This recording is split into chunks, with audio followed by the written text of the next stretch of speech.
দুজনের এখনো পর্যন্ত আসে খাবার খাবার আসেনি আমাদের দিকে ভালো রিভিউ কিছু দে কেমন test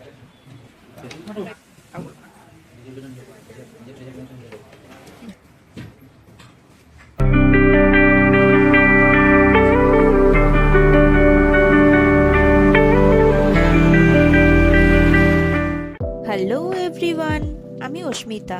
welcome to Asmi's vlog. অনেক দিন বাদে চলে এলাম নতুন একটি ভিডিও নিয়ে। বিরিয়ানি দিবস উপলক্ষে বিরিয়ানি প্রেমী হয়েও বিরিয়ানি খাবো না, এটা তো ভারী অন্যায়। এদিকে কলকাতা স্টাইল হোক বা ব্যারাকপুরের দাদা বৌদি স্টাইল, এরকম বিরিয়ানি তো প্রায়ই খেয়েছি, তাই ভাবলাম অন্যরকম কিছু ট্রাই করা যাক। শুনলাম বাংলাদেশের ফেমাস কাচ্চি বিরিয়ানি নাকি পাওয়া যাচ্ছে আমাদেরই কলকাতায়, তাই এই ভিন্ন স্বাদের বিরিয়ানি ট্রাই করতে চলে এলাম ঢাকাইয়া কাচ্চি ডাইন। শুধুমাত্র কাচ্চি বিরিয়ানি নয়, বাংলাদেশের বেশ কিছু ফেমাস ফুড আইটেমসও কিন্তু এখানে অ্যাভেলেবেল। এই রেস্টুরেন্টের লোকেশনটাও তোমাদের সাথে শেয়ার করব, তবে তার জন্য কিন্তু ভিডিওটা শেষ পর্যন্ত দেখতে হবে। এই রেস্টুরেন্টটি খুব বেশি বড় না হলেও বেশ সুন্দরভাবে সাজানো। তাছাড়াও এখানে এসিতে বসেই কিন্তু তোমরা আরামে খাবার এনজয় করতেই পারো। যেহেতু বাংলাদেশি ফুড আইটেমের জন্য এই রেস্টুরেন্টটি ফেমাস, স্বাভাবিকভাবেই বাংলাদেশের বিভিন্ন জনপ্রিয় জায়গার ছবি দিয়েই এই রেস্টুরেন্টটিকে সাজানো হয়েছে। এবারে এখানকার মেনুতেও একটু চোখ বোলানো যাক।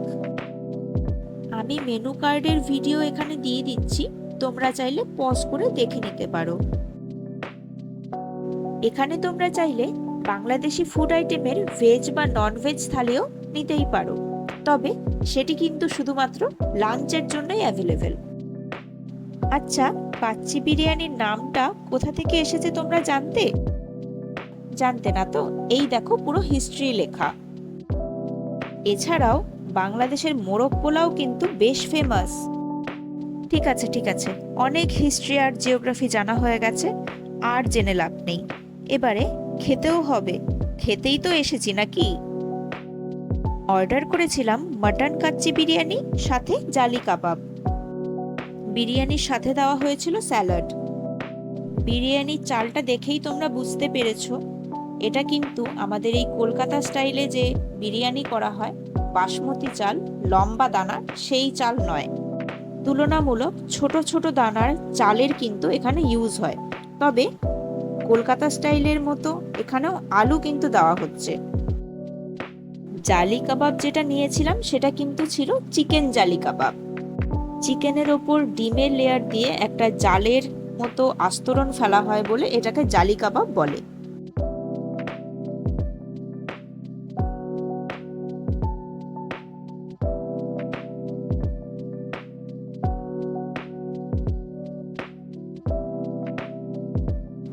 খাবারের কোয়ান্টিটি তোমরা দেখতেই পাচ্ছ, আর রিভিউ নিয়ে আলাদা করে কিছু বলছি না, তোমরা ভিডিওতে দেখতেই পাচ্ছ।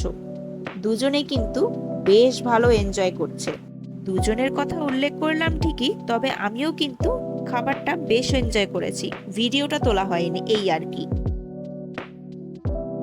তোমরা দেখেই বুঝতে পারছো জালি কাবাবটা কিন্তু বেশ সফট ছিল। বিরিয়ানির মাটনটাও বেশ সুসিদ্ধ আর ফ্লেভারফুল ছিল, চামচেই কিন্তু কেটে যাচ্ছিল। এবারে বাঙালিয়ানায় ফিরে আসি বাবা, আর চামচ দিয়ে নয়। যতই চামচ থাকুক না কেন, বিরিয়ানির আসল স্বাদ হাত দিয়েই খেয়েই পাওয়া যায়।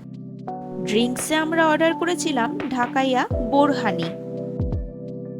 এই ড্রিঙ্কটাও আমি ফার্স্ট টাইম ট্রাই করলাম। আমার অনেকটা এটাকে দইয়ের ঘোল জাতীয় মনে হলো, তবে জানি না, ভুলও হতে পারি।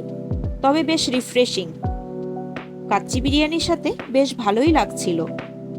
সাথে নিয়েছিলাম ঢাকাইয়া ফিরনি, তবে এটি ছিল বাড়ির জন্য। রেস্টুরেন্টের লোকেশনটাই তো শেয়ার করা হলো না। ফুলবাগান মেট্রো স্টেশন থেকে 10 মিনিট হাঁটা পথে এসে পিএনবি এর একদম উল্টো দিকেই রয়েছে এই রেস্টুরেন্টটি। গুগল ম্যাপসের লিংক আমি এই ভিডিও ডেসক্রিপশন বক্সে দিয়ে দিচ্ছি। ভিডিওটিতে লাইক কমেন্ট করতে কিন্তু একদম ভুলো না। দেখা হচ্ছে পরের ভিডিওতে। আজকের মতো টাটা।